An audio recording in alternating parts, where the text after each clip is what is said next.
So what he's basically talking about is that most people in America, most people in the world don't know how the fiat system actually works. Is that with lower interest, if you own assets, you will get rich. If they print money, the money only can flow to a certain amount of things. Eventually, the money will all flow back into assets.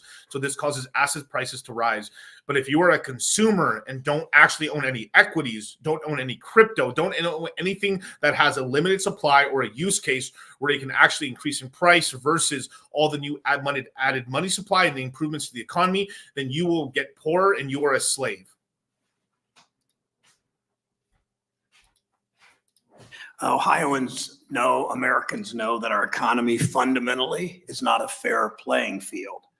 Instead, we have a David and Goliath economy where the largest corporations use their power to funnel all the gains in the economy to the top, aided and abetted by too many people in this room.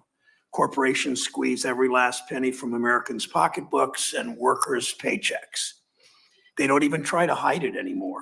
The biggest corporations are charging more for less. Americans are frustrated. No, actually, Americans are pissed off. They have fewer and fewer choices. Those choices cost more and more. Keeping prices down is part of the Fed's mandate, but as many of us have made clear, the Fed's main tool to combat inflation, raising interest rates, does nothing to address the biggest causes of rising prices right now: corporate greed.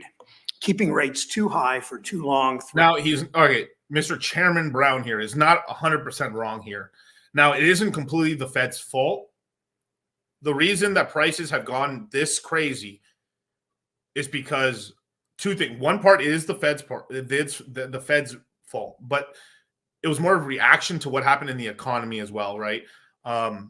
Now, there is a conspiracy theory that, of course, they all orchestrated it. And let's be honest, they probably really did, but and behind the scenes and stuff. But realistically, what actually happened is that they stopped world trading. A bunch of things were produced. There was still a huge demand, and this drove up prices. And at this point, corporations could stop increasing prices and be fine, but they basically have an excuse. And because if one competitor increases their prices, then fuck it, we'll increase the prices as well.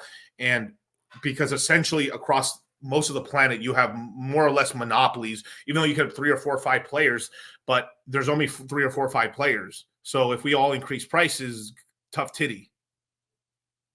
Yeah, we're less communist, like whatever the fuck China's doing, we're less of that, but more or less, yeah. That's what it is. But that's across the entire planet as well.